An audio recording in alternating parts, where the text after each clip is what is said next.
Ketika Rasulullah wafat, itu separuh sahabat hampir mayoritas, ya Rasulullah kita semua ingin kita dulu yang meninggal karena engkau begitu penting. Maka jangan meninggal dulu, kita yang meninggal. Kalau kita yang meninggal tuh gak apa-apa, tapi kalau engkau penting, jangan meninggal. Tapi ada saja sahabat, lah tidak seperti itu. Saya suka Rasulullah meninggal dulu. Alasannya masuk akal. Biar Allah menyaksikan saya kama usaddikuhu hayyan usaddikuhu maitan. Allah biar menyaksikan saya iman kepada Nabi ketika masih hidup. Dan saya buktikan setelah mati pun, setelah meninggal pun, setelah wafat pun, iman. Jadi ternyata baisnya itu supaya orang tahu bahwa iman kita kepada Nabi itu iman yang super. Jika ketika beliau sugeng ya kita iman, setelah wafat juga kita iman. Kai usaddikuhu maitan kama usaddikuhu hayyan. Supaya saya mentasdikkan beliau setelah meninggal sebagaimana kita mentasdikkan beliau saat masih hidup. Dan ternyata Allah ridho dengan perkataan sahabat itu. Kenapa Allah ridho? Karena menjadi pelajaran bagi orang-orang yang ditakdir gak menangi Rasulullah SAW. Tetap mereka ini. Jangan kayak setan. Setan itu kurang ajar betul oleh iblis itu. Masyhur itu. Iblis itu nangis-nangis neng Nabi Musa. Iblis itu takutnya sama Allah itu luar biasa. Sampean kalah. Iblis itu setiap ketemu malaikat karena dia ngerti alam gaib, mesti apa itu? Kama sali syaitani id qala lil insani kfur falamma kafara qala inni bari'um minka inni akhafu wa rabbal alamin. Jadi setan iblis itu paling sering bilang inni akhafu wa rabbal alamin karena iblis itu tahu surga, tahu neraka, tahu kekuasaannya Allah. Jadi takutnya sama Allah luar biasa. Makanya setiap dia mengajarkan kekafiran, setelah orang itu kafir gimana? Inni bari'um minka inni akhafu wa rabbal alamin. Saking takutnya sama Allah, suatu saat iblis ini datangi Nabi Musa. Karena tahu Nabi Musa itu kalimullah. Orang yang bisa komunikasi langsung dengan Allah. Ya Musa ya kalim Allah, saya ini makhluk. Saya takutnya sama Allah luar biasa. Tolong rayukan Allah supaya nerima tobat saya. Karena dirayu terus lama-lama Nabi Musa bilang, oke, tak rayukan Allah. Sama Allah. Karena Musa kekasihnya, ya Allah iblis punya ingin tobat. Tolong dikasih hak tobat. Kata Allah, oke. Dia bisa tobat. Asal mau sujud di makamnya Nabi Adam. Karena kesalahannya dia gak mau sujud sama Nabi. Semenang Nabi Musa karena ada cara untuk iblis menjadi tobat. Dikasih tahu sama Nabi Musa. Alhamdulillah kamu diterima tobatnya. Syaratnya apa? Sujud ke kuburannya Nabi Adam. Wah iblis gak tahu aslinya terus. Asjuduhu maitan wa qatla asjuduhu hayyan. Zaman urip aku ora gelem, pomene wis mati. Oh dasar setan itu. Zaman urip aku ora gelem wis mati kok kon sujud. Kumat maksudnya terus ya sudah terus sampai sekarang akhirnya. Kalau sekarang sudah tidak mungkin lagi karena nggak ada Nabi Musa. Jadi ijtihadnya sahabat melihat wafatnya Rasulullah itu beda-beda dan ternyata semuanya diridhoni Allah. Karena ternyata yang suka Nabi wafat dulu adalah ingin supaya umat Islam tetap mencintai beliau.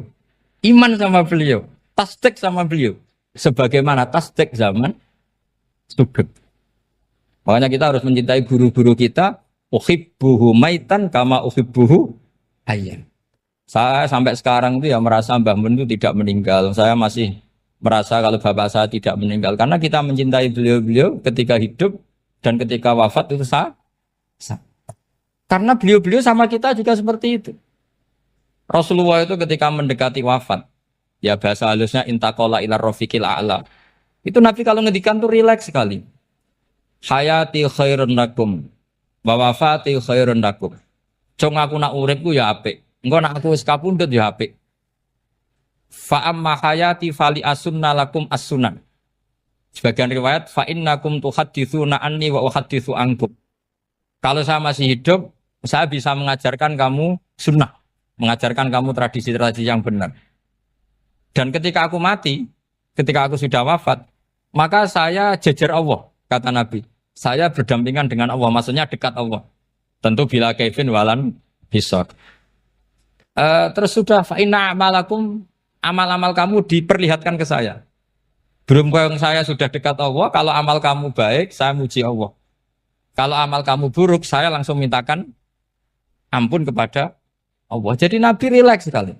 Artinya saya hidup bagus karena bisa ngajarkan kamu as-sunan wa syara'i'. Kalau saya wafat karena saya dekat Allah.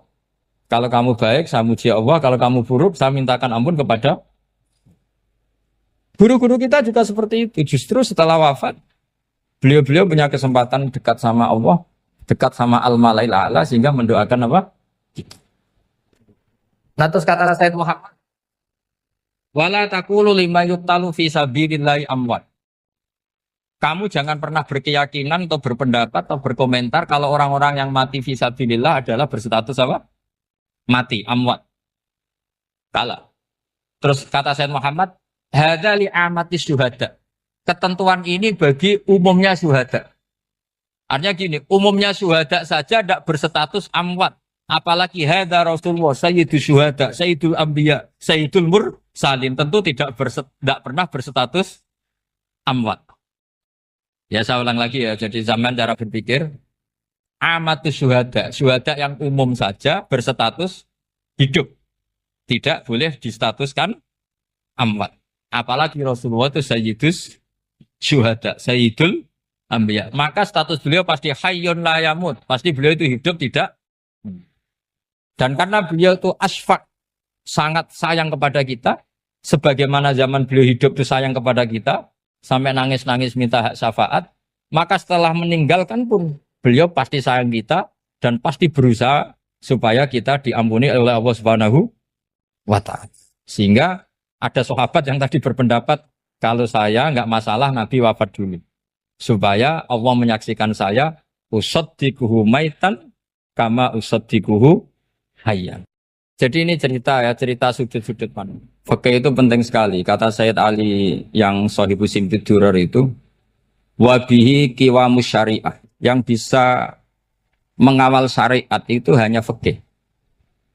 Fikih itu ya kalau yang paling gampang untuk kita misalnya punya Fathul Qorib, Fathul Mu'in, Fathul Wahab. Tapi yang faham betul, mesti faham itu ngelotok setengah hafal. Jangan bawa kitabnya tok, sementing sekian semester terus selesai. Itu sama-sama dosa, itu dosanya ya dosa, mahasiswanya juga dosa. Karena sudah terlanjur sarjana agama, ternyata nggak bisa, itu kan mendingan tidak sarjana agama. Itu saya tak cerita sama Kiai Roba, itu ada fatwa Kiai juga wali.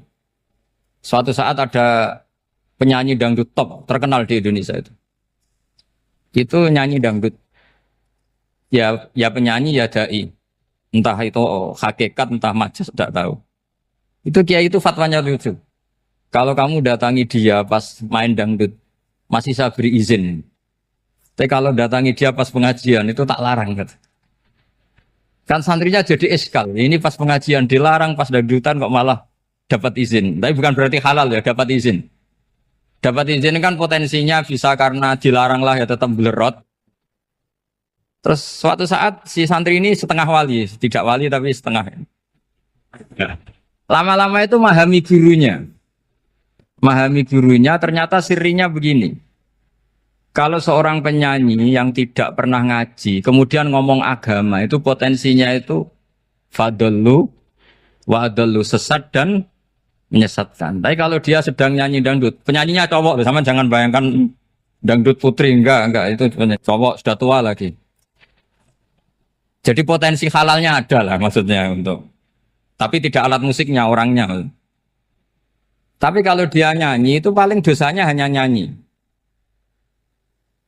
Saya ulang lagi, murid tadi akhirnya paham kalau datangi pengajian itu artinya ikror kalau dia seorang dai atau seorang yang layak ngomong apa?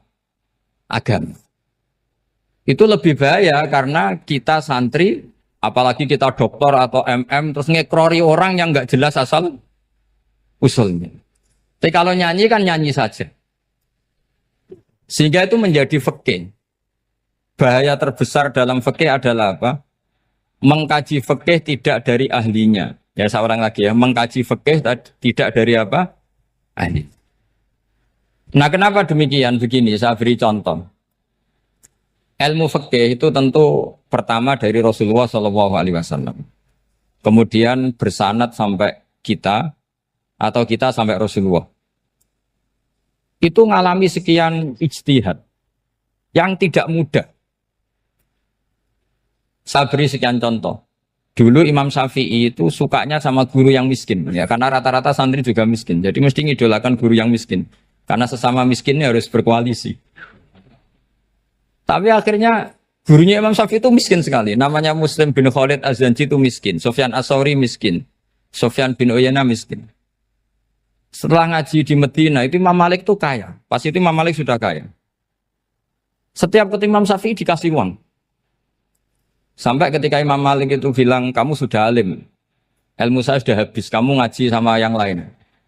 Sama siapa? Kata Imam Malik, orang yang sealim saya sudah meninggal, namanya Abu Hanifah.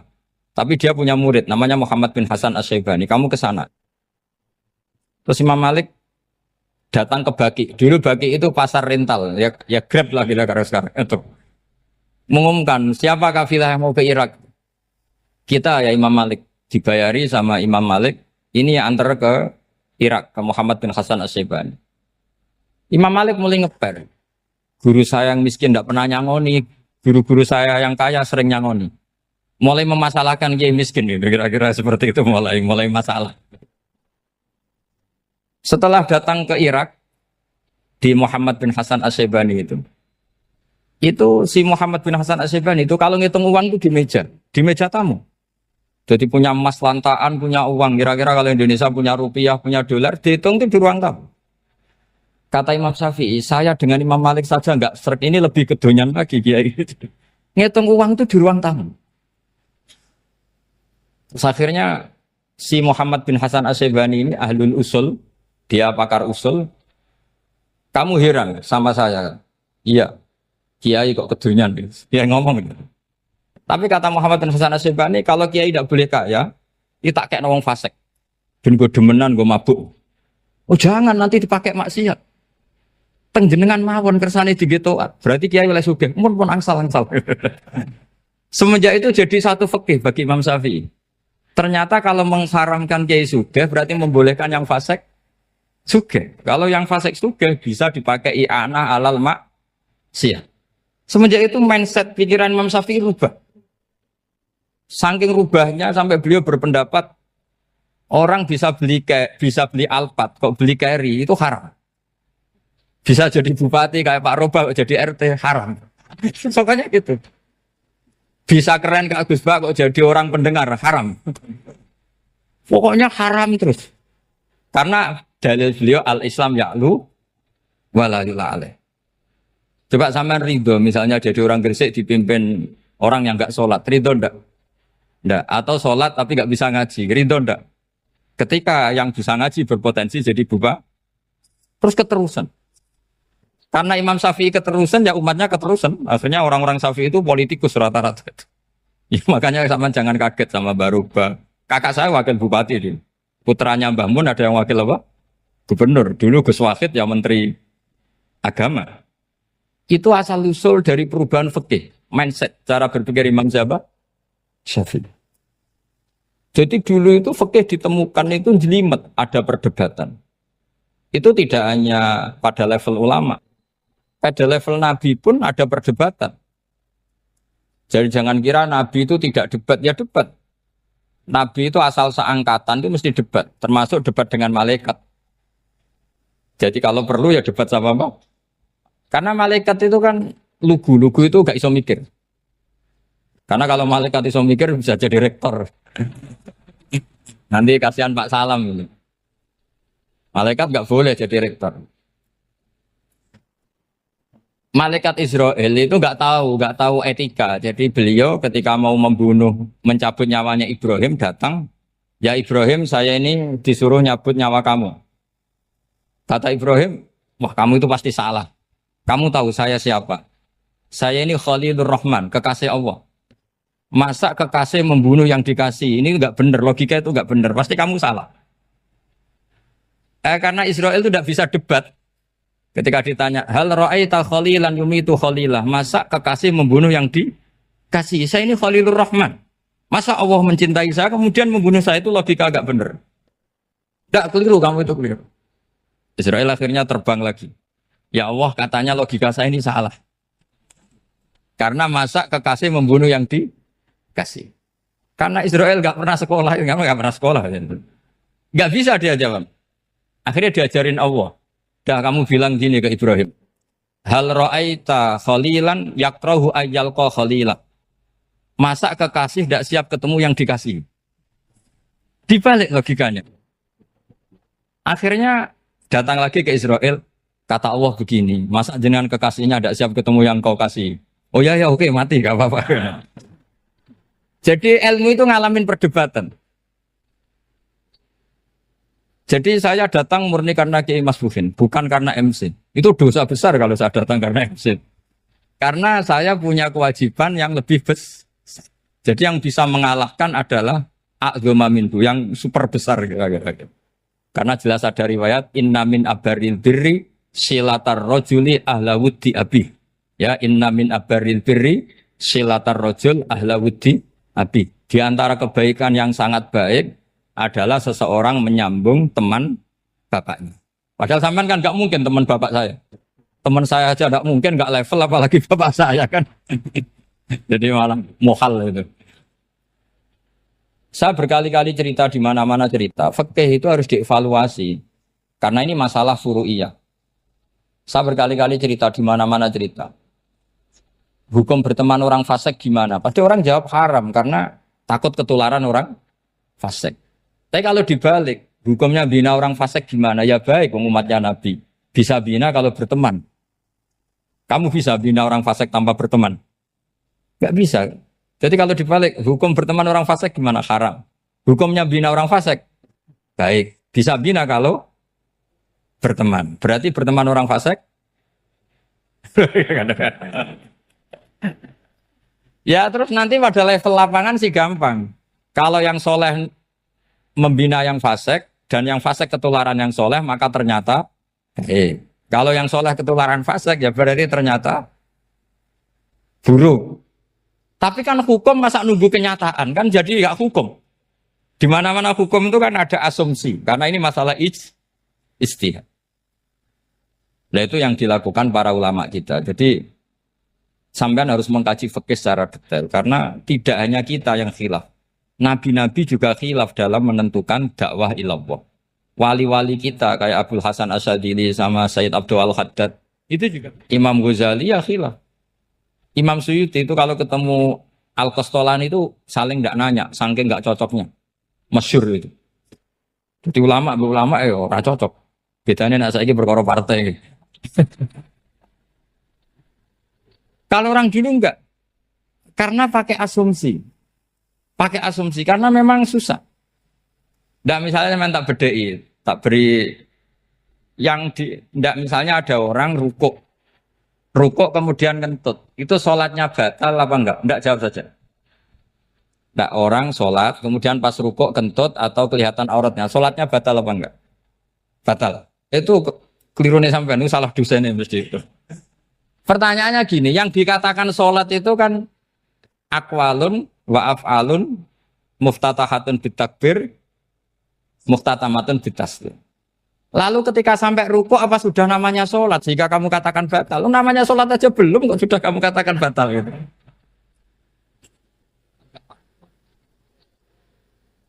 Iya kan? Jadi kalau aku mau sholat pas rukuk ngetut batal atau ora? Mestinya jawaban yang benar, ya ora sholat jadinya gitu. Karena kalau dikatakan sholat definisinya harus sampai salah. Tapi kan kita nggak mungkin ngomong seperti itu kan dianggap majnun.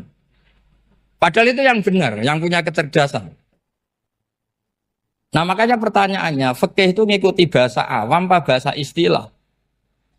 Kalau ngikuti bahasa awam ya kayak tadi, sholat kok pas rukuk kentut maka batal. Sebenarnya yang batal itu sholatnya apa rukuknya? Nah makanya terjadi perdebatan. Kalau yang pakar-pakar usuli itu salah istilah itu nggak mau. Saya ulang lagi, kalau pakar-pakar usuli itu salah istilah itu nggak mau. Terus misalnya tak beri contoh lagi. Kalau imam itu sudah salam pertama, Salam pertama itu yang rukun kan salam pertama. Berarti setelah salam pertama imam sudah keluar dari sholat apa belum? Yakin? Ya sudah. Sekarang sama tak bedai. Lalu makmum itu kesunatan langsung berdiri apa nunggu imam salam kedua? Enggak, jawab satu. Nunggu salam kedua kan? Dan itu kriminalnya sampai Anda dalam itu. Kriminalnya begini. Berarti Anda bergantung sama orang yang sudah tidak sholat. Kata kamu setelah salam pertama dia sudah tidak sholat. Berarti kamu menginstruksikan makmum berhubungan dengan orang yang sudah tidak sholat. Karena sudah keluar dari sholat ketika salam pertama. Kalau kamu di debat gitu gimana jawabnya? Pusing kan? Berarti robtul makmum bisolatiman sing wis laisa fi sholatin. Berarti menggantungkan sholat sama orang yang sebetulnya sudah tidak sholat. Ada yang jawab, sebagian ulama fikih tetap disunatkan menunggu salam kedua. Karena salam kedua itu masih paket meskipun tidak rukun. Dia paketnya selesai. Tapi selalu pertanyaannya gini, lalu setelah salam pertama itu imam masih sholat enggak? Sudah sama berani dijawab toh? Nah ini pentingnya bodoh, gak mikir sebenarnya. Jadi makanya bodoh itu barokah karena gak mikir itu. Jadi soalnya Rabbana ma khalaqta hadza batila. Sing bodoh ya barokah, sing pinter ya barokah. Sing barokah itu maksiat. Serana barokah plus. Jadi ilmu itu harus mengalami satu gesekan karena logika itu bisa dibalik.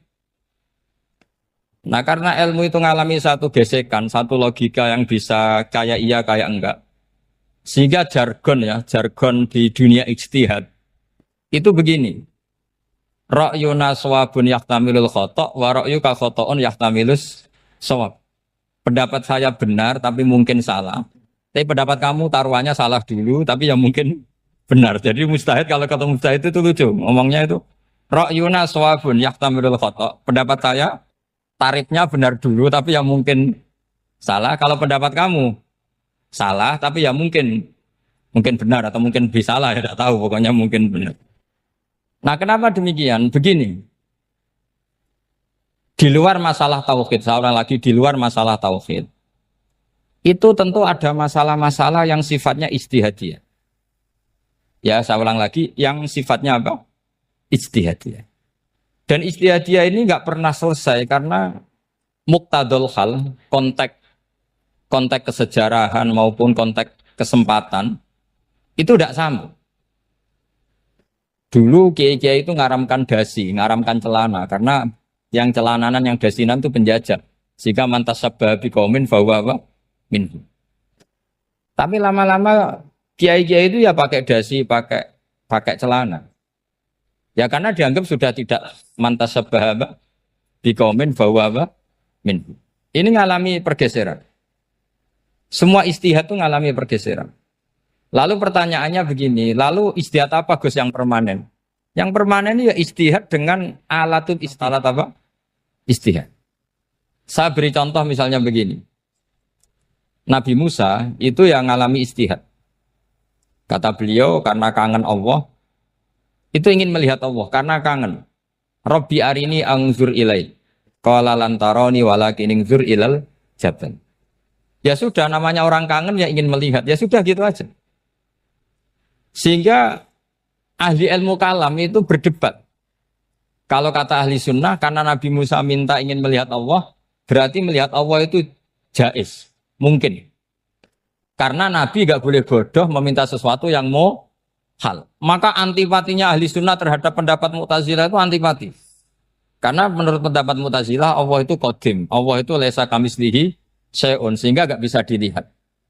Pertanyaannya adalah berarti Nabi Musa meminta sesuatu yang mau hal. Itu bodoh sekali sampai nggak tahu mana mau hal, mana apa jaiz. Makanya kata Imam Ghazali, masa Nabi Musa yang Nabi nggak tahu kalau melihat Allah itu mau hal.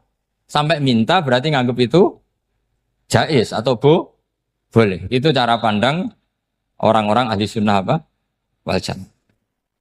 Tapi tetap saja sebagian ulama itu ya balelo. Yang kayak Mu'tazilah itu ya balik loh. Cara berpikir pokoknya itu karena kangen, bukan karena mungkin atau tidak mungkin. Jadi nggak mungkinnya tetap tidak mungkin. Terus mereka dalil la tudrikul absar wa huwa yudrikul absar. Nah, sudut pandang ini akan terus. Ada seorang wali ditanya, kalau kamu di surga ingin melihat Allah apa enggak? Jawabnya enggak. Kenapa ya? Kasihan Allah. Terus kenapa ya? Unazzihu dzalikal jamala an-nadzuri misli. Saya tidak ridho Allah yang hebat, yang keren, kemudian sing delok di rumah aku wong resik. Koyok gak ngergani pangeran. Sebenarnya sing delok Allah ben golongane Nabi Muhammad, Nabi Ibrahim, kowe ora usah ngilangi keren. Maksudnya itu.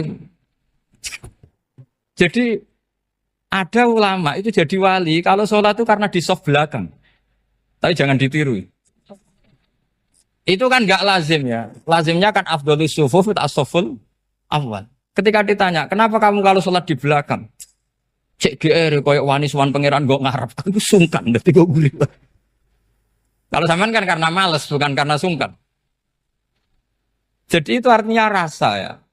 Makanya nggak bisa, nggak ada ijtihad itu tidak mungkin. Karena perasaannya orang itu beda-beda. Itu Sayyid Abdul Al-Haddad, itu kalau ngendikan masyhur. Man da'a li dzalimin bil baqa faqad ahabba yusawwah fi ardi. Orang yang mendoakan orang fasik masih hidup, gak mati-mati, itu berarti suka kalau Allah dimaksiati di buminya. Wong fasik kelakuannya rak maksiat, nak mbok dongakno mari. Itu berarti kamu ingin Allah didurakani terus menerus karena si fasik masih hidup. Tapi kalau Abdul Hasan As-Sadili cara ngendikan gini, kalimatnya persis. Man ahabba alla yusawwahu fi ardi faqad ahabba alla tadhharu maghfiratuh. Orang yang ingin dunia ini steril, gak ada maksiat, maka sama saja berkeinginan tidak melihat luasnya maghfirahnya Allah. Sama-sama wali besar. Tapi cara pandang hubungannya dengan Allah seperti itu. Jadi mau tidak mau, ijtihad itu mau tidak mau. Makanya tidak usah dipertentangkan misalnya cara berpakaian, cara apa. Yang penting sesuai aturan Islam ya sudah. Karena ini urusan rasa. Urusan apa? Rasa. Itu Syekh Hasan Basri itu sering jagongan sama Robiah Hadawiyah. Itu secara fikih salah. Tapi pas itu ulama fikih ditanya, kenapa Anda tidak komentar terhadap dua wali besar yang sering ketemu? Andaikan semua santri seperti itu akan saya halalkan. Karena nggak mungkin punya nafsu. Sehingga fikih dulu memang masih asli. Kamu lihat di takrib misalnya, lelaki melihat perempuan itu nggak boleh kecuali sekian alasan. Termasuk boleh itu li taklim karena mengajar. Atau lil muamalah. Nah, ini yang mulai masalah. Ada warung kopi, penjaganya cantik. Santri-santri ngopi. Ini lil muamalah. Kan kasus ini. Mau disalahkan pada takbirnya. Mau dibenarkan ini jelas fasik kan, jelas fasik. Jelas fasik. Maksudnya sudah fasik sebelum itu ditambah itu, jadi fasiknya permanen. Nah pertanyaannya adalah, kalau kamu ngajar mbak-mbak, kemudian hafal yang cantik yang enggak, itu taklim lin nazar apa nazar li taklim? Itu taklim apa modus? Makanya kalau ngopi cari bakul yang cantik, itu muamalah untuk nazar apa nazar untuk muamalah? Loh kalau saya ngopi dengan kiroba pasti halal. Karena begini, berjalan saja, bareng capek, nggak tahu itu warungnya siapa, terus berhenti ngopi. Kebetulan bakulnya cantik. Nah itu mungkin halal, karena kan saya tidak milih-milih. Ingin ngopi, kebetulan bakulnya cantik. Kalau kamu kan nggak apal daftarnya. Wah itu mesti haram itu, mesti haram itu. Karena berarti kan kamu menjadikan ngopi ini modus. Gue jagani nak takok pangeran. Lo kok nazar? Muamalah Gusti, muamalah. Itu mesti modus. Maka fikih itu harus dikawal oleh tasawuf. Kalau ndak, semua hukum fikih bisa diakalin. Makanya Imam Bukhari punya satu bab namanya Kitabul Khiyab. Bab mengkhilaf fikih. Beliau itu antinya sama Abu Hanifah itu luar biasa. Enggak ada ulama dibenci Imam Bukhari kayak Abu Hanifah. Masyhur itu. Untungnya beliau enggak menangnya Abu Hanifah. Kalau menangi geger terus ini. Bisa faksul masail terus. Itu Abu Hanifah itu ulama yang suka khilah. Khilah itu merekayasa hukum. Misalnya begini. Saya ini puasa agak lemes. Ujian agak lemes. Apalagi kiai serapati di duit, santri beling-beling lemes ini. Apa mangan itu kan, wah, poso-poso kok mangan kan gak keren. Supaya saya bisa makan dan halal, saya bisa ngajak Kiai Robai ya jalan-jalan. Jalan-jalan nyari yang jarak 2 marhalah, ya sudah. Terus bisa makan. Kalau ditanya Allah kok makan? Musafir.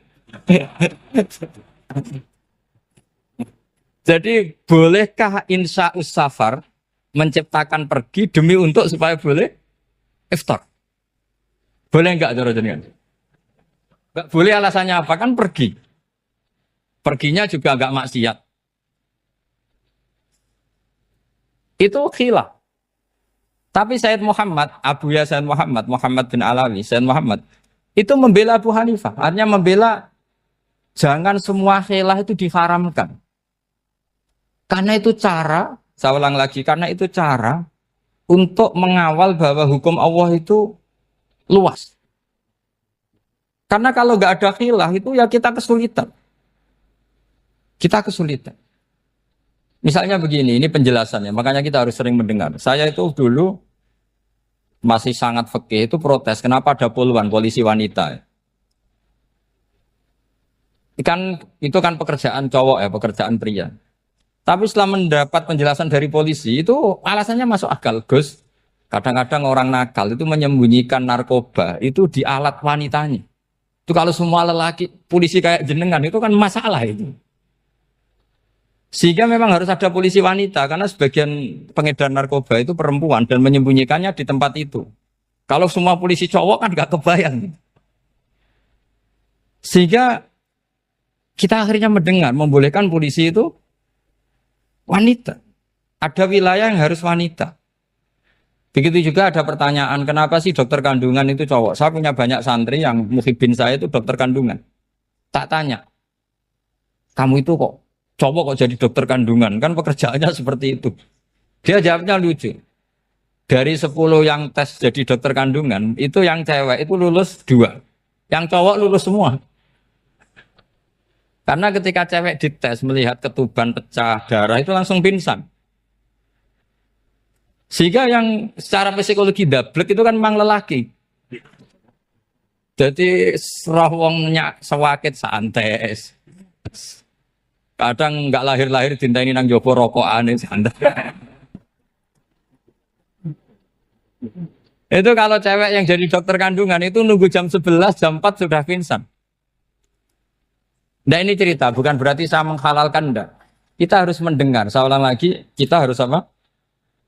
Dan itu setelah mendengar, itu nanti jadi disiplin ilmu, yaitu namanya fikih. Karena ilmu fikih itu sebetulnya gampang. Sampai kalau ngaji i'anah, itu kelihatan fikih itu gampang, karena ada logika yang terbangun.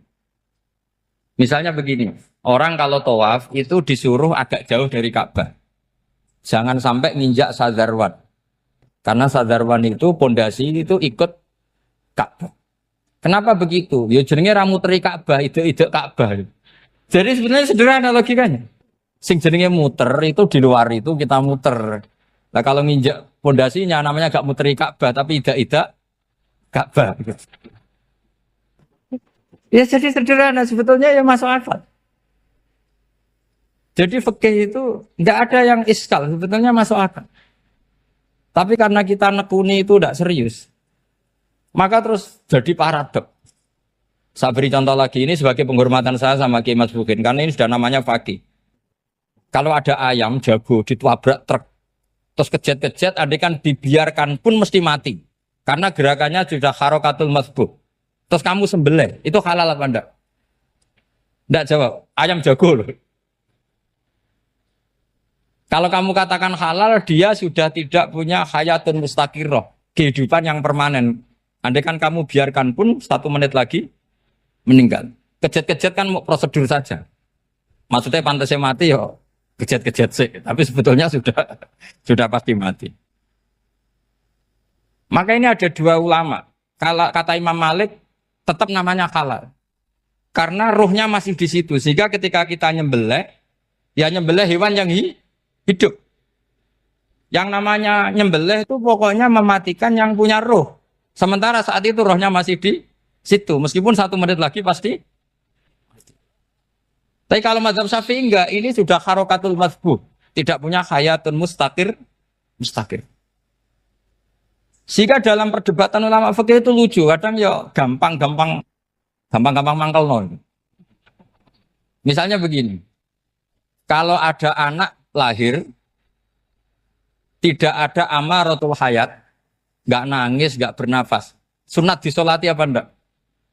Siktun sing layas tahilu walayas langsung lahir langsung mati, nggak ada amaratul hayat.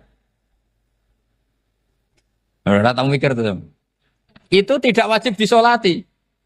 Alasannya, ya kan memang sholat alal mayit kan tidak pernah hidup. Di mana-mana mayit itu setelah hidup mati. Ini kan tidak pernah hidup. Namanya ya kit atau lahmen, ya potongan daging itu aja enggak. Jadi kadang fikih diwaca tenan jebule mangkel no. Terus ketika di kitab Minhajul Thalibin itu, kalau kamu keluar mani itu wajib mandi enggak? Wajib kan? Kalau keluar mani inzal itu kan wajib mandi. Nah kenapa nifas atau wiladah keluar bayi? Kenapa ibu-ibu kalau keluar bayi wajib mandi? Alasannya lucu. Li annal walad maniyun pun akidun. Ini kan wis mani cuma mengkristal. Jadi kadang fikih mangkel. Apa ya? Sembrono itu masuk. Mosok wajib mandi wiladah itu karena apa? Li annal walad maniyun mun akidun. Niku mani sing wis mengkristal. Mani sing wis jelalatan lah lahir nangis macam-macam. Jadi ternyata karena kenapa fikih butuh alasan? Nyari hadis tentang keluar anak mandi itu enggak ada yang sorry. Yang ada adalah tentang inzal. Innamal ma' minal. Akhirnya dicari-cari ternyata walad itu maniyun menakit. Lah ini problem fikih. Sampean harus siap dengan pelajaran seperti ini meskipun sampean mungkin wong priayi tapi ini ilmu. Ya, saya ulang lagi ini ilmu. Sehingga ulama itu mau tidak mau harus mau mendengar. Karena logika yang terbangun itu nunggu kalau mendengar kayak tadi. Malaikat Israel baru sadar, masa kekasih bunuh yang dikasih. Masuk akal juga Israel. Kalau sama sampean sih nggak nerima tetap selonang-selonang ini masalah Ibrahim, Khalilur Rahman. Sehingga kita di alasan fikih itu harus kita dengar. Saya dulu itu, saya sampai sekarang itu sama kalau bayi lahir masih sudah berbentuk bayi, saya sendiri berpendapat sebaiknya disolatin. Kalau sudah berbentuk apa? Bayi, meskipun tidak apa? Tidak nangis, tidak ada amaratul hayat. Kan yang digugurkan itu wajibnya, bukan masalah boleh dan tidak. Itu banyaklah perdebatan ulama di bab itu. Saya beri contoh lagi perdebatan ulama. Ini contoh-contoh fikih karena ini khusus penghormatan status fakih tadi. Itu kalau ada orang mati, jenazah itu. Jenazah itu kalau sholat, itu kan umumnya jenazah di depan, kita nyolati di belakang. Itu yang mengatakan begitu ya tidak punya alasan. Ya taunya mulai dulu begitu, di mana-mana nyolati jenazah, jenazahnya di depan. Tapi di kitab Mahali jelas diterangkan, kata kaul sa'ani tidak wajib. Alasannya ya lucu, fa'indal janazah laisat bi imamin. Jenazah itu tidak imam, kenapa harus di depan? Kan kacau kan? Lu coba alasannya di depan apa? Dia ada imam kok. Nah barokahnya fikih itu sehingga kita melihat di Arab Saudi sekarang itu jenazah kan di belakang. Tapi kita tetap nyolati apa? Mayit. Kalau di Arab Saudi musim haji itu jenazahnya di kamar mayit, tapi kita nyolati. Itu satu-satunya takbir ya tadi fa innal janazah laisat bimanzilatil imam. Tapi jangan praktekkan nanti dia kepaliran sesat tuh. Saya hanya cerita-cerita ilmu, jangan dipraktekkan. Kalau dipraktekkan masih jadi aliran sesat. Mono jenazah ning mburi mame kok ngarep aliran sesat. Sebetulnya bukan sesat tuh. Uji coba fikih. Ya karena tadi fa innal janazah laisat bimanzilatil. Bukti lagi kalau sampean sholat ghaib. Sholat ghaib itu misalnya mayitnya di Surabaya, boleh enggak sholat ghaib di sini? Terus jenazahnya di belakang kamu apa depan kamu? Nah ini kan fikih itu pokoknya gitu. Makanya standar furu'iyah itu susah. Karena perdebatannya itu mirip-mirip. Kayak iya, kayak tidak, kayak. Makanya dulu zaman sahabat, Ada sahabat itu mencintai Rasulullah. Senengannya sowan. Bukti cinta sowan. Banyak juga yang sahabat bukti cinta Nabi itu tidak pernah sowan. Alasannya ganggu. Kenapa kamu jarang sowan Nabi? Saya sering jamaah sama Nabi, saya tidak pernah sowan. Kenapa? Ganggu. Biar Nabi kalau di rumah sama anak istrinya, saya tidak mau ganggu. Makanya saya termasuk kiai yang gak pati seneng disowani.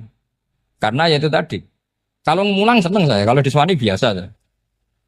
Kalau Kiai Roba itu nilai, nak pernah sepuh jadi rasuan nilai. Jadi beda, saya sering ditilii kiai-kiai sepuh. Tapi bahasanya tentu tidak sowan, tapi nopo nilai. Kalau sowan itu maka kan nafkah itu seperti itu. Jadi ada disiplin, di situ ada disiplin ilmu. Yang kadang kita tidak cocok. Makanya Imam Syafi'i sendiri ngendikan, kadang beliau dengan gurunya, dengan Imam Malik sampai ngarang, ikhtilafu Malik. Beliau punya data yang beliau itu sedang nggak sama dengan gurunya, yaitu Imam siapa? Malik. Karena mindsetnya itu beda. Tidak sampai misalnya saya tanya, sholat itu harus menghadap kemana? Tidak, jawab saja. Kiblat kan. Ukurannya apa coba? Namanya madhep. Wajah apa dada?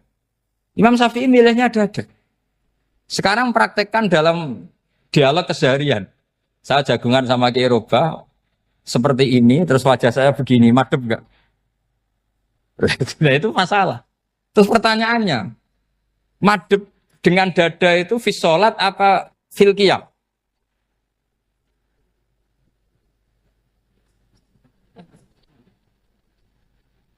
Loh, enggak, kalau fis sholat pas sujud, dada kamu madhep mana coba?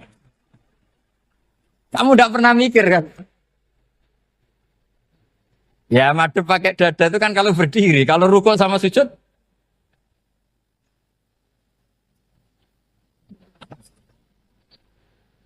loh itu ulama itu jelimet gitu. Makanya jarang yang menekuni profesi ulama itu. Karena menekuni proposal banyak, karena memang susah. Jadi ulama itu orang yang cara berpikir sudah aneh.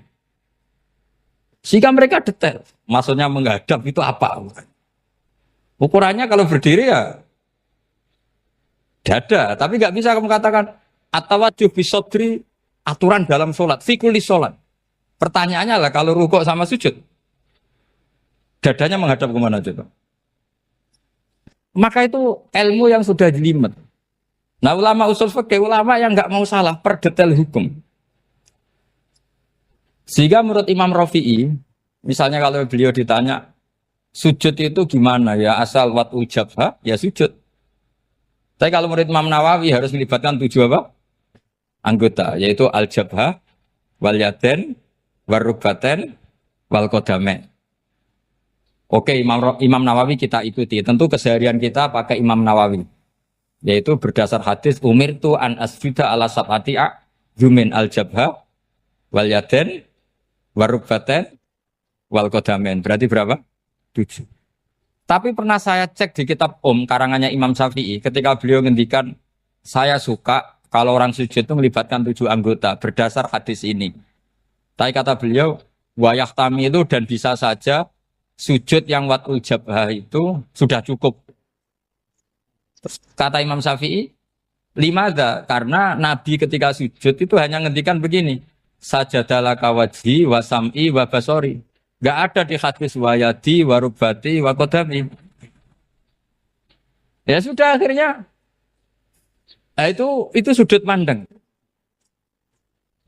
Terus gugatan kedua begini. Ada orang muslim yang sujud sama berhala. Untuk menjadi murtad itu harus 7 anggota apa cukup watul jabhah alal ardi? Untuk sah menjadi murtad itu. Untuk sah menjadi murtad cukup watul jabhah alal ardi harus 7 anggota. Untuk keabsahan murtadnya itu. Tidak jawab. Makanya ini tugas dosen-dosen ini meminterkan ini. Karena namanya sudah faqih. Faqih itu ahli faqih yang detail namanya faqih. Kalau ini mutafaqih. Jadi bukan tafakuha tapi tafakuha. Kayak tamarodon. Jadi wazannya nanti itu wal idhari ma laysa fil waqi'. Jadi ini bukan gojlok, ini memang marah saya. Jadi kalau sudah pakai gelar faqih, harus faqih betul. Nah, mohon kalau mengkaji fikih itu harus detail. Minimal takrib itu setengah hafal. supaya konstruksi ilmu itu utuh. Saya sama lagi konstruksi ilmu itu, karena ilmu itu mesti ada yang apa ya? Ya rodok setengah salah itu, tapi disalahno ora kena. Ndak sampean tak bedheki, nak pancen bener langsung tak angkat jadi rektor. Nak bener tuh. Coba rukun sholat pertama itu apa coba? Rukun sholat pertama. Niat. Niat sama berdiri dulu mana? Ayo niat dulu baru berdiri, apa berdiri dulu baru niat? Berarti niat sama berdiri dulu mana? Rubah kan? Artinya kita mau bilang tartib urutannya niat berdiri takbir gak bisa. Yang dikatakan niat itu apa? Qasdus syai' muktaronan bifi'lihi. Berarti niat sama takbir harus bareng apa urutan? Bareng. Terus dengan qiyamnya urutan apa bareng? Bareng apa urutan? Loh enggak, kalau urutan berarti takbir dulu duduk baru berdiri. Nah maka seperti ini itu mau tidak mau kita salah. Dikatakan tartib ya salah. Dikatakan serentak ya salah. Cuma karena kita bodoh, gak tahu mikir itu. Alhamdulillah kan di situ itu.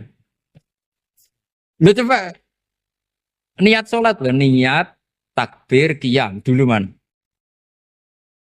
Niat takbir qiyam dulu mana coba? Dulu qiyam. Enggak ada kitab yang mengatakan arkanus sholat awaluha. Oh, dianggap kitab kriminal maksudnya. Makanya ngendikane ulama-ulama di sarah-sarah, mau ndak mau sebagian istilah itu tasamuh. Tasamuh itu wis digawe gampang ngono kok repot. Karena kita ndak bisa detailnya. Coba misalnya puasa. Puasa Ramadan itu wajib apa? Tabyitun niat, nginep no niat. Sing darane nginep itu umure lama apa enggak? Lama kan? Sekarang sebelum 2 menit kamu baru niat, sah apa enggak? Sah. Itu sempat nginep apa enggak 2 menit itu? Enggak sempat kan? Jadi ilmu itu makanya kata ulama-ulama pokoknya ilmu itu mesti ono unsur tasamuh. Tasamuh itu ya tiga gampang. Apa? Tiga gampang. Misalnya Imam Syafi'i berpendapat mashu ba'dir roksi. Itu kata beliau walau sya'rotan fi hadir roksi. Meskipun satu rambut asal masih di wilayah kepala. Tapi kalau rambut itu dikeliwir, dibasuh di sini enggak sah. Karena sudah keluar dari batas apa? Kepala. Imam Syafi'i cara berpikir kan ya ngene iki jenenge basuh sirah. Tapi cara Abu Hanifah enggak. Ya enggak, yang namanya megang kepala itu ya minimal 1/4. Masa gitu dikatakan megah. Lalu ulama usul fikih itu berdebat. Sesuatu itu sesuai masodaknya. Masodak itu yasduku alaihi kadza, yaitu ini tadi saya cerita ke Ibu Khen tentang ngaji Jamul Jawame. Ini ilmu yang di Jamul Jawame. Sesuatu itu ukurannya mayasduku alaihi kadza apa dengan takrif definisi. Misalnya gini, sholat itu batal dengan makan. Kalau kamu sholat makan batal enggak? Enggak, jawab saja. Batal. Itu satu upo apa satu piring? Enggak, jawab saja. Satu upo sudah batal. Sekarang bab makan di ngormat tamu. Cong tamuku keimangan. Iku sak upo apa sak piring? Nah ini kan tidak fair. Di bab tamu makan satu piring, tapi di bab sholat satu upo. Maka pertanyaannya, lalu penamaan sesuatu itu berdasar masodak, mayasduku alaihi ismu kadza, atau berdasar uruf?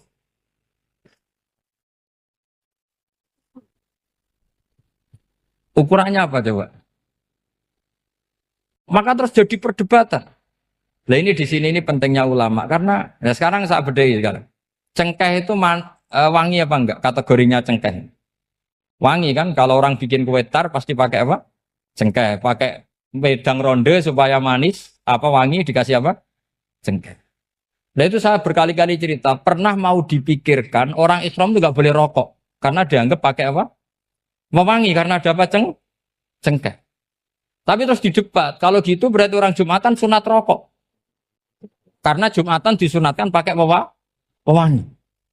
Wah itu kan akhirnya tuh, wah iya repot ya kan. Jadi kalau cengkeh kamu kategorikan wewangen, yang orang Islam nggak boleh rokok karena pakai cengkeh yang wangi, konsekuensinya orang Jumatan sunat rokok karena berarti dihukum. Misalnya begini, saya ini puasa agak lemes, ujian agak lemes, apalagi kiai serawati di duit, santri beling-beling lemes ini. Apa mangan ini kan, poso-poso kok mangan kan gak keren. Supaya saya bisa makan dan halal, saya bisa ngajak kiai Robai ya jalan-jalan. Jalan-jalan nyari yang jarak 2 marhalah, ya sudah. Terus bisa makan, kalau ditanya Allah kok makan, musafir. Jadi bolehkah insya safar menciptakan pergi demi untuk supaya boleh iftar? Boleh enggak cara jenengan? Enggak boleh, alasannya apa? Kan pergi. Perginya juga enggak maksiat. Itu khilaf. Tapi Sayyid Muhammad, Abu Ya Sayyid Muhammad, Muhammad bin Alawi, Sayyid Muhammad itu membela Abu Hanifah. Artinya membela jangan semua khilaf itu diharamkan. Karena itu cara, saya ulang lagi, karena itu cara untuk mengawal bahwa hukum Allah itu luas. Karena kalau nggak ada khilaf itu ya kita kesulitan. Kita kesulitan. Misalnya begini, ini penjelasannya, makanya kita harus sering mendengar. Saya itu dulu masih sangat fikih itu protes, kenapa ada puluhan polisi wanita? Itu kan pekerjaan cowok ya, pekerjaan pria. Tapi setelah mendapat penjelasan dari polisi, itu alasannya masuk akal, Gus. Kadang-kadang orang nakal itu menyembunyikan narkoba, itu di alat wanitanya. Itu kalau semua lelaki, polisi kayak jenengan, itu kan masalah itu. Sehingga memang harus ada polisi wanita, karena sebagian pengedar narkoba itu perempuan, dan menyembunyikannya di tempat itu. Kalau semua polisi cowok kan gak kebayang. Sehingga kita akhirnya mendengar, membolehkan polisi itu wanita. Ada wilayah yang harus wanita. Begitu juga ada pertanyaan, kenapa sih dokter kandungan itu cowok? Saya punya banyak santri yang muhibin saya itu dokter kandungan. Tak tanya, kamu itu kok cowok kok jadi dokter kandungan? Kan pekerjaannya seperti itu. Dia jawabnya lucu. Dari 10 yang tes jadi dokter kandungan, itu yang cewek itu lulus 2. Yang cowok lulus semua. Karena ketika cewek dites melihat ketuban pecah darah itu langsung pingsan. Sehingga yang secara psikologi dablek itu kan memang lelaki. Jadi serawongnya sewakit santes. Kadang nggak lahir-lahir dinteni nang jopo rokokan santai. Itu kalau cewek yang jadi dokter kandungan itu nunggu jam 11, jam 4 sudah pingsan. Nah ini cerita, bukan berarti saya menghalalkan, enggak. Kita harus mendengar, saya ulang lagi, kita harus apa? Dan itu setelah mendengar, itu nanti jadi disiplin ilmu, yaitu namanya fikih. Karena ilmu fikih itu sebetulnya gampang. Sampai kalau ngaji i'anah, itu kelihatan fikih itu gampang, karena ada logika yang terbangun. Misalnya begini, orang kalau tawaf itu disuruh agak jauh dari Ka'bah. Jangan sampai nginjak sadarwan. Karena sadarwan itu pondasi itu ikut Ka'bah. Kenapa begitu? Ya jenenge ra muteri Ka'bah, ide-ide Ka'bah. Jadi sebenarnya sederhana logikanya. Sing jenenge muter itu di luar itu kita muter. Nah kalau nginjak pondasinya namanya gak muteri Ka'bah tapi ida-ida Ka'bah. Ya jadi sederhana sebetulnya ya masuk akal. Jadi fikih itu tidak ada yang iskal, sebetulnya masuk akal. Tapi karena kita nekuni itu tidak serius, maka terus jadi paradok. Saya beri contoh lagi, ini sebagai penghormatan saya sama Kiai Mas Bukin, karena ini sudah namanya fakih. Kalau ada ayam jago ditabrak truk, terus kejet-kejet, adekan dibiarkan pun mesti mati. Karena gerakannya sudah harokatul masbuh. Terus kamu sembelih, itu halal apa enggak? Enggak jawab, ayam jago loh. Kalau kamu katakan halal, dia sudah tidak punya hayatun mustaqirroh, kehidupan yang permanen. Andai kan kamu biarkan pun 1 menit lagi meninggal. Kejet-kejet kan mau prosedur saja. Maksudnya pantasnya mati ya kejet-kejet sih, tapi sebetulnya sudah pasti mati. Maka ini ada 2 ulama. Kalau kata Imam Malik tetap namanya halal. Karena ruhnya masih di situ, sehingga ketika kita nyembelih, ya nyembelih hewan yang hidup. Yang namanya nyembelih itu pokoknya mematikan yang punya roh. Sementara saat itu rohnya masih di situ. Meskipun 1 menit lagi pasti. Tapi kalau mazhab Syafi'i enggak, ini sudah harokatul mazbuh. Tidak punya hayatun mustaqir. Sehingga dalam perdebatan ulama fikih itu lucu. Kadang ya gampang-gampang mangkel non. Misalnya begini. Kalau ada anak lahir tidak ada amaratul hayat, nggak nangis, nggak bernafas. Sunat disolati apa enggak? Siktun sing layas tahilu walayas langsung lahir langsung mati, nggak ada amaratul hayat. Ora tau mikir tuh. Itu tidak wajib disolati.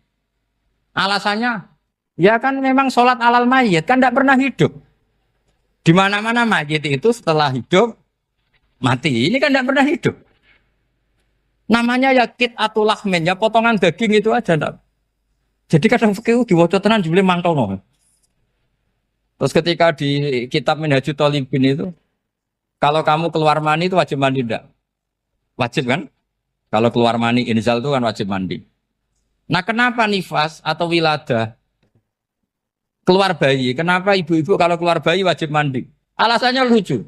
Li'annal walad maniyun pun akidun. Ini kan wis mani cuma mengkristal. Jadi kadang fikih mangkel. Apa ya? Sembrono gitu. Masuk wajib mandi wiladah itu karena apa? Li'annal walad maniyun mun akidun. Niku mani sing wis mengkristal. Mani sing wis jelalatan lah lahir nuangis macam-macam. Jadi ternyata karena kenapa fikih butuh alasan? Nyari hadis tentang keluar anak mandi itu enggak ada yang sorry. Yang ada adalah tentang inzal. Innamal ma' minal. Akhirnya dicari-cari ternyata walat itu maniyun menagitu. Lah ini problem fikih. Sampean harus siap dengan pelajaran seperti ini meskipun sampean mungkin wong priayi tapi ini ilmu. Ya, saya ulang lagi ini ilmu. Sehingga ulama itu mau tidak mau harus mau mendengar. Karena logika yang terbangun itu nunggu kalau mendengar kayak tadi. Nabi malaikat Israel baru sadar, masa kekasih bunuh yang dikasih. Masuk akal juga Israel. Kalau sama sampean sih nggak nerima tetap selonang-selonang ini masalah Ibrahim, Khalilur Rahman. Sehingga kita di alasan fikih itu harus kita dengar. Saya dulu itu, saya sampai sekarang itu sama kalau bayi lahir masih sudah berbentuk bayi, saya sendiri berpendapat sebaiknya disolatin kalau sudah berbentuk bayi, meskipun tidak nangis, tidak ada amaratul hayat. Kan yang digugurkan itu wajibnya, bukan masalah boleh dan tidak. Itu banyaklah perdebatan ulama di bab itu. Saya beri contoh lagi perdebatan ulama. Ini contoh-contoh fikih karena ini khusus penghormatan status fakih tadi. Itu kalau ada orang mati, jenazah itu. Jenazah itu kalau sholat, itu kan umumnya jenazah di depan, kita nyolati di belakang. Itu yang mengatakan begitu ya tidak punya alasan. Ya taunya mulai dulu begitu, di mana-mana nyolati jenazah, jenazahnya di depan. Tapi di kitab Mahali jelas diterangkan, kata kaul sa'ani tidak wajib. Alasannya lucu, fa'indal janazah laisat bi imamin. Jenazah itu tidak imam, kenapa harus di depan? Kan kacau kan? Lu coba alasannya di depan apa? Dia ada imam kok. Nah barokahnya fikih itu sehingga kita melihat di Arab Saudi sekarang itu jenazah kan di belakang. Tapi kita tetap nyolati apa? Mayit. Kalau di Arab Saudi musim haji itu jenazahnya di kamar mayit, tapi kita nyolati. Itu satu-satunya takbir ya tadi fa innal janazah laisat bimanzilatil imam. Tapi jangan praktekkan nanti dia kepaliran sesat. Saya hanya cerita ilmu, jangan dipraktekkan. Kalau dipraktekkan masih jadi aliran sesat. Mono jenazah ning mburi imame kok ngarep aliran sesat. Sebetulnya bukan sesat tuh. Uji coba fikih. Ya karena tadi fa innal janazah laisat bimanzilatil. Bukti lagi kalau sampean sholat ghaib. Sholat ghaib ini misalnya mayitnya di Surabaya, boleh enggak sholat ghaib di sini? Terus jenazahnya di belakang kamu apa depan kamu? Nah ini kan fikih itu pokoknya gitu. Makanya standar furu'iyah itu susah. Karena perdebatannya itu mirip-mirip. Kayak iya, kayak tidak, kayak. Makanya dulu zaman sahabat, ada sahabat itu mencintai Rasulullah. Senengannya sowan. Bukti cinta sowan. Banyak juga yang sahabat bukti cinta Nabi itu tidak pernah sowan. Alasannya ganggu. Kenapa kamu jarang sowan Nabi? Saya sering jamaah sama Nabi, saya tidak pernah sowan. Kenapa? Ganggu. Biar Nabi kalau di rumah sama anak istrinya, saya tidak mau ganggu. Makanya saya termasuk kiai yang gak pati seneng disowani.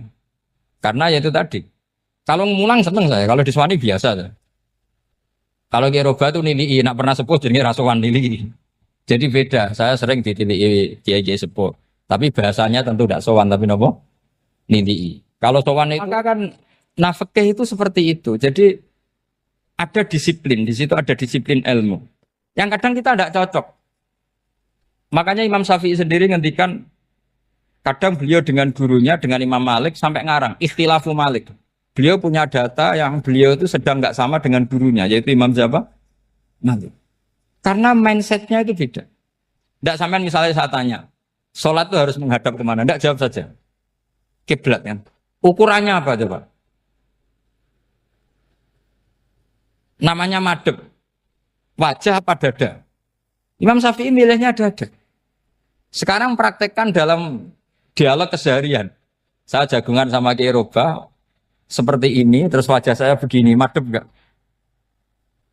Nah itu masalah. Terus pertanyaannya, madhep dengan dada itu fis sholat apa fil qiyam?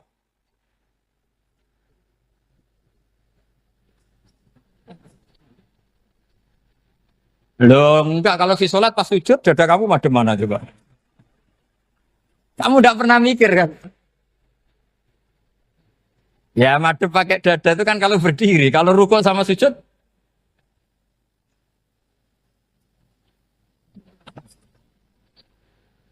Loh itu ulama itu jelimet gitu. Makanya jarang yang menekuni profesi ulama itu. Karena menekuni proposal banyak, karena memang susah. Jadi ulama itu orang yang cara berpikir sudah aneh. Sehingga mereka detail. Maksudnya menghadap itu apa? Ukurannya kalau berdiri ya dada. Tapi nggak bisa kamu katakan atawajjuh bisodri aturan dalam sholat. Fikuli sholat. Pertanyaannya lah kalau rukuk sama sujud. Dadanya menghadap kemana coba? Maka itu ilmu yang sudah jelimet. Nah ulama usul fikih, ulama yang nggak mau salah per detail hukum. Sehingga menurut Imam Rafi'i, misalnya kalau beliau ditanya, sujud itu gimana ya? Asal wat ujabha, ya sujud. Tapi kalau menurut Imam Nawawi harus melibatkan 7 apa? Anggota, yaitu al-jabha, wal yaden, warubaten, wal kodamen. Oke, Imam Nawawi kita ikuti. Tentu keseharian kita pakai Imam Nawawi. Yaitu berdasar hadis umir tu an asjuda ala sab'ati yumin al-jabha, wal yaden, warubaten, wal kodamen. Berarti berapa? 7. Tapi pernah saya cek di kitab karangannya Imam Syafi'i. Ketika beliau ngendikan, saya suka kalau orang sujud itu melibatkan 7 anggota. Berdasar hadis ini. Tapi kata beliau, wayah tami itu dan bisa saja sujud yang watul jabhah itu sudah cukup. Terus kata Imam Syafi'i, limada, karena Nabi ketika sujud itu hanya ngendikan begini, sajadalaka wajhi wa sam'i wa basori. Gak ada di hadis wayadi, warubati, wakodami. Ya sudah akhirnya, nah itu sudut pandang. Terus gugatan kedua begini, ada orang Muslim yang sujud sama berhala. Untuk menjadi murtad itu harus 7 anggota apa cukup atul jabah alal ardi? Untuk sah menjadi murtad itu. Untuk sah menjadi murtad cukup atul jabah alal ardi harus 7 anggota. Untuk keabsahan murtadnya itu. Tidak jawab. Makanya ini tugas dosen-dosen ini meminterkan ini. Karena namanya sudah faqih. Faqih itu ahli faqih yang detail namanya faqih. Kalau ini mutafaqih. Jadi bukan tafakuha tapi tafakuha, kayak tamarodon. Gitu. Jadi wazannya nanti itu wal idhari ma laysa fil waqi'. Jadi ini bukan gojlok, ini memang marah saya ini. Jadi kalau sudah pakai gelar fakih, harus fakih betul. Nah, mohon kalau mengkaji fikih itu harus detail. Minimal takrib itu setengah hafal. Supaya konstruksi ilmu itu utuh. Saya sama lagi konstruksi ilmu itu. Karena ilmu itu mesti ada yang apa ya? Ya rodok setengah salah itu. Tapi disalahno ora kena. Ndak sampean tak bedheki, nak pancen bener langsung tak angkat jadi rektor. Nak bener tuh. Coba rukun sholat pertama itu apa coba? Rukun sholat pertama. Niat. Niat sama berdiri dulu mana? Ayo niat dulu baru berdiri apa berdiri dulu baru niat? Berarti niat sama berdiri dulu mana? Rubah kan? Artinya kita mau bilang tartib urutannya niat berdiri takbir gak bisa. Yang dikatakan niat itu apa? Qasdus syai' muktaronan bifi'lihi. Berarti niat sama takbir harus bareng apa urutan? Bareng. Terus dengan qiyamnya urutan apa bareng? Bareng apa urutan? Loh enggak, kalau urutan berarti takbir dulu duduk baru berdiri. Nah maka seperti ini itu mau tidak mau kita salah. Dikatakan tartib ya salah. Dikatakan serentak ya salah. Cuma karena kita bodoh gak tahu mikir itu. Alhamdulillah kan di situ itu. Lu coba niat sholat loh. Niat takbir qiyam dulu man. Niat takbir qiyam dulu mana coba? Dulu qiyam. Enggak ada kitab yang mengatakan arkanus sholat awaluha. Oh, dianggap kitab kriminal maksudnya. Makanya ngendikane ulama-ulama di Sarah-Sarah, mau ndak mau sebagian istilah itu tasamuh. Tasamuh itu wis digawe gampang ngono kok repot. Karena kita ndak bisa detailnya. Coba misalnya puasa. Puasa Ramadan itu wajib apa? Tabi itu niat, nginep no niat. Sing darane nginep itu umure lama apa enggak? Lama kan? Sekarang sebelum 2 menit kamu baru niat, sah apa enggak? Sah. Itu sempat nginep apa enggak 2 menit itu? Enggak sempat kan? Jadi ilmu itu makanya kata ulama-ulama pokoknya ilmu itu mesti ono unsur tasamuh. Tasamuh itu ya tiga gampang. Apa? Tiga gampang. Misalnya Imam Syafi'i berpendapat mashu ba'dir roksi. Itu kata beliau walau sya'rotan fi hadir roksi. Meskipun satu rambut asal masih di wilayah kepala. Tapi kalau rambut itu dikeliwir, dibasuh di sini enggak sah. Karena sudah keluar dari batas apa? Kepala. Imam Syafi'i cara berpikir kan yes ngene iki jenenge basuh sirah. Tapi cara Abu Hanifah enggak. Ya enggak, yang namanya megang kepala itu ya minimal 1/4. Masa gitu dikatakan megah. Lalu ulama usul fikih itu berdebat. Sesuatu itu sesuai masodaknya. Masodak itu yasduku alaihi kadza. Yaitu ini tadi saya cerita ke Ibu Khin tentang ngaji Jamul Jawame. Ini ilmu yang di Jamul Jawame. Sesuatu itu ukurannya mayasduku alaihi kadza apa dengan takrif definisi. Misalnya gini. Sholat itu batal dengan makan. Kalau kamu sholat makan batal enggak? Enggak, jawab saja. Batal. Itu satu upo apa satu piring? Enggak, jawab saja. Satu upo sudah batal. Sekarang bab makan di ngormat tamu. Cung tamuku keimangan. Iku sak upo apa sak piring? Nah ini kan tidak fair. Di bab tamu makan satu piring, tapi di bab sholat satu upo. Maka pertanyaannya, lalu penamaan sesuatu itu berdasar masodak, mayasduku alaihi ismu kadza, atau berdasar uruf?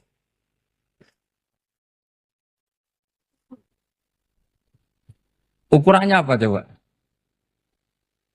Maka terus jadi perdebatan. Nah ini di sini ini pentingnya ulama karena ya sekarang saya bedai sekarang. Cengkeh itu wangi apa enggak? Kategorinya cengkeh. Wangi kan kalau orang bikin kue tar pasti pakai apa? Cengkeh. Pakai wedang ronde supaya manis, apa wangi dikasih apa? Cengkeh. Nah itu saya berkali-kali cerita, pernah mau dipikirkan orang Islam itu enggak boleh rokok karena dianggap pakai apa? Mewangi karena ada apa? Cengkeh. Tapi terus didebat, kalau gitu berarti orang Jumatan sunat rokok. Karena Jumatan disunatkan pakai pewangi. Wah itu kan, wah akhirnya tuh, wah iya repot ya. Jadi kalau cengkeh kamu kategorikan wewangen, yang orang ihram nggak boleh rokok karena pakai cengkeh yang wangi. Konsekuensinya orang Jumatan sunat rokok karena berarti di masjid pakai apa? Pewangi. Kan sesat semua. Jadi itu ilmu. Makanya selain fikih mateng, itu ada ilmu yang namanya usul fikih. Usul fikih itu yang neliti itu. Mayas duku alaihi kada. Jadi yus ngono iku darani ngono. Seorang lagi. Ngono iku wis darani ngono. Ora perlu roh detail. Ya, saya ulang lagi. Wis ora perlu roh detail. Makanya Abu Hanifah itu misalnya basuh wajah. Wis angger keteluk ngene iki basuh wajah. Nek Imam Syafi'i kan detail. Mimba ini mana bitis syari sampai ila somahe uzunehi ila zakon. Terus mana bitis syari Imam Syafi'i nambah apa? Ghaliban. Kenapa ditambah ghaliban? Karena kalau orang budak mana bitis syarinya di sini. Jadi itu fikih. Jadi fikih itu jelimet. Padahal kita ini nggak pernah berpikir secerdas Imam Syafi'i, tapi akhirnya ya mikir juga. Agak ditambah ghaliban, mana bitis syarinya orang budak kan? Sini. Terus sekarang perdebatannya, orang budak basuh maskur roksi di sini sah enggak? Karena tadi itu wajah apa kepala gitu kan jadi bingung gitu. Ya makanya ini mukadimah saya supaya sampean apa lebih disiplin belajar apa? Fikih dan setidaknya didiskusikan lah kitab-kitab Minhajul Thalibin atau kitab-kitab Mahali. Karena di situ nanti ada perdebatan.